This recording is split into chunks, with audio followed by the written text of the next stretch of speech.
This is just a glimpse of what we have in store for you. Come along for the ride as we try to cover what's happening in our country in these historic times.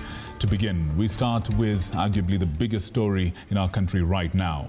281 members of parliament last night voted for the ouster of Deputy President Rigathi Gachagua.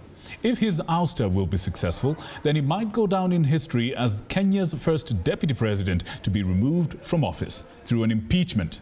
Now, as Mike Kagwongo reports, 35 years ago, the fifth vice president of Kenya, Josephat Njuguna Karanja, resigned to avoid a vote of no confidence in parliament, matters similar to where we find ourselves. This is a story that kicks off our coverage.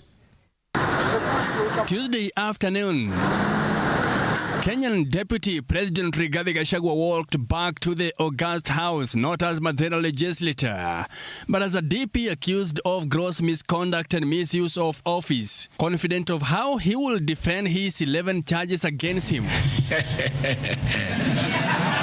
The DP appeared to read from a different mood from his Monday media interview at his official residence in Karen. For 2 hours, he defended himself from the allegations against him through video and other evidence.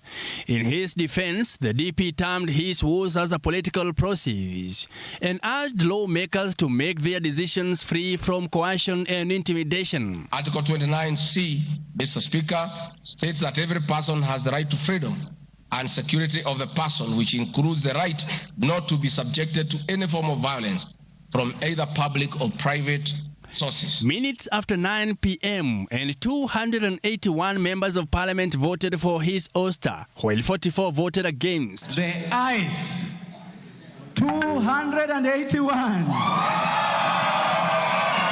Only one member of parliament abstained. Immediately after the decision, the second in command in his social media handle quoted the holy book verses that say, "Give thanks in all circumstances." His message ended with a quote, "It is well." The vote was well above the 117 votes constitutionally required to approve Mwengi Mutuse's motion to impeach the country's number 2. We respect their decisions. It is not a party decision. It was not sanctioned by the party. We respect the independence of Parliament and in totality National Assembly and the Senate. It is ule uamuzi mulifanya, sisi tuko nyuma yenu, lakini muliufanya kwa asili 100%. The motion now goes to the Parliament's upper house, which will debate the matter and also hold a vote next week. If Senate also approves the motion, Gachagua will become the first deputy president to be removed from office through an impeachment while he is serving as Kenya's second deputy president under the 2010 constitution. Kenya's fifth vice president, Josephat Njuguna Karanja, was ousted, but he resigned in 1989 to avoid an ongoing vote of no confidence in parliament. Although Gachagua has promised to oppose the process in court, the removal from the office is automatic under Kenya's constitution if granted by both houses. Gachagua has, however, exuded confidence in independent institutions. Mike Kagwongo, TV 47, Nairobi.